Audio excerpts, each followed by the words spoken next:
Construction of DC machine. An exploded view of a small DC machine is shown. The basic essential parts are yoke, frame, field winding, shaft, field pole, armature, armature conductors, bearing. The frame supports the poles and yoke of the magnetic system since the armature must rotate freely with very little friction. The shaft is mounted in the bearing on both ends. Cast steel is used as a material for the frame and yoke.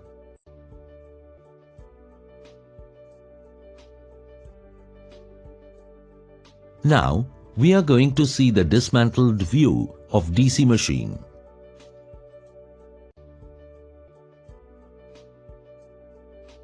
The frame is closed at both the ends by two end covers. The end covers support the bearings. Yoke, frame,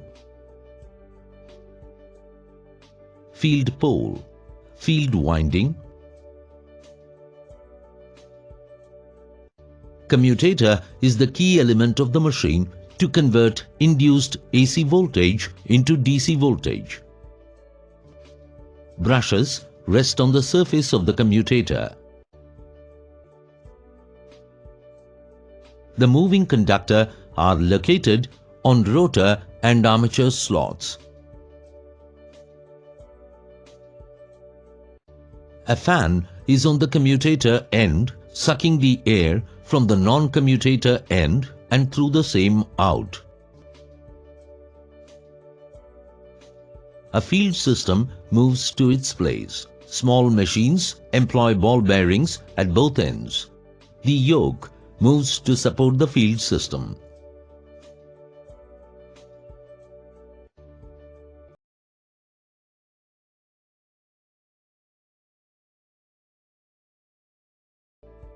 End covers are completely solid and have opening for ventilation.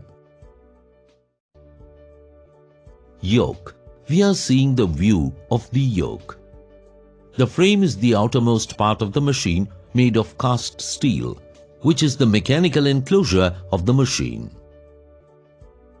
Yoke, feet. The frame protects the machine from dust and moisture and also provides the return path for the magnetic flux. Pole core and pole shoes. We are going to see the view of pole core and pole shoes. Pole shoe, pole core. You can see the laminated sheets which are stacked and riveted through the bolts as core of the assembly together.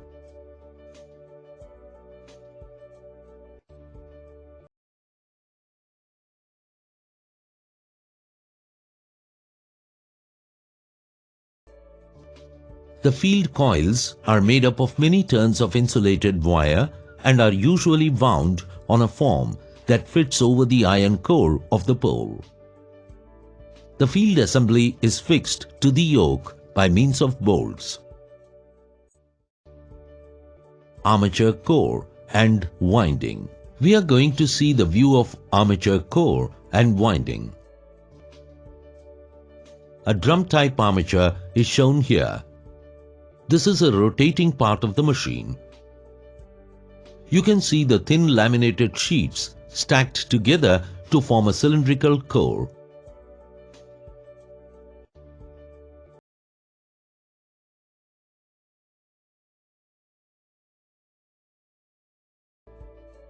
The armature is usually laminated to reduce eddy.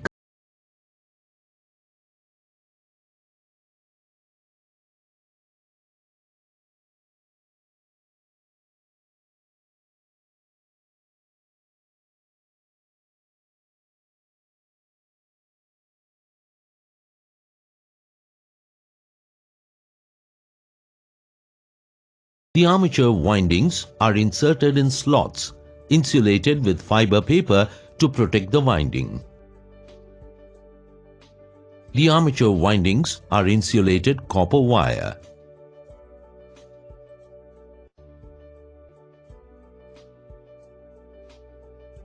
The core laminations are mounted on a shaft fitted with smooth bearing on either side for smooth rotation. The ends of the winding are connected to the commutator segments. Commutator. We are going to see the arrangement of commutator. Commutator is a cylindrical structure and is built up of wedge-shaped segments of high conductivity, hard-drawn or drop-forged copper. These segments are insulated from each other by thin layers of mica. Each commutator segment is connected to the armature conductor by means of a copper lug or strip or riser.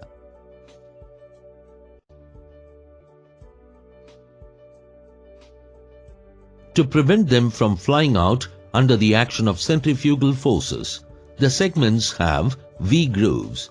These grooves are insulated by conical micanite rings.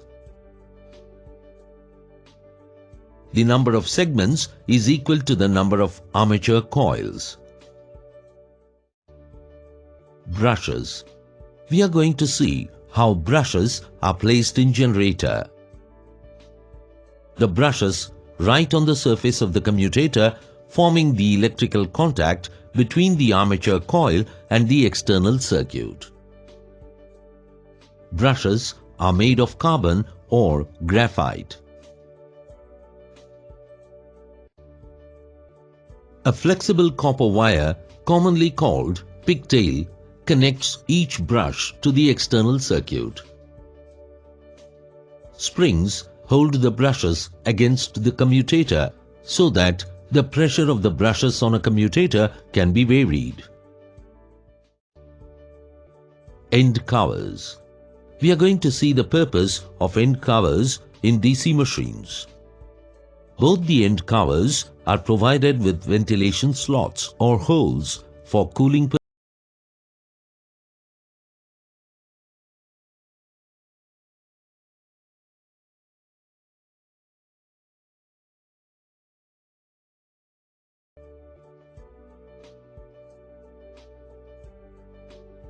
The front end cover is also sometimes known as the commutator end plate. The rear end cover usually supports the bearing only. Shaft. We are seeing the major role of the shaft in the rotating machine. The shaft is used to transfer mechanical power from or to the machine. The shaft is made of mild steel with a maximum braking strength. The rotating parts like armature core, commutator, cooling fan, etc. are keyed to the shaft.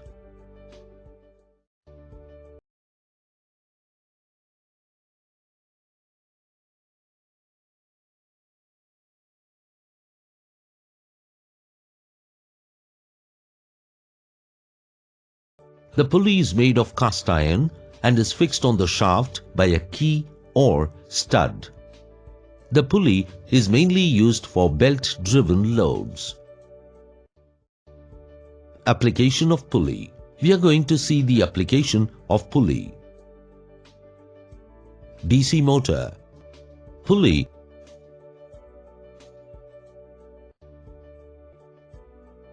The pulley is used for applying the load to the motor.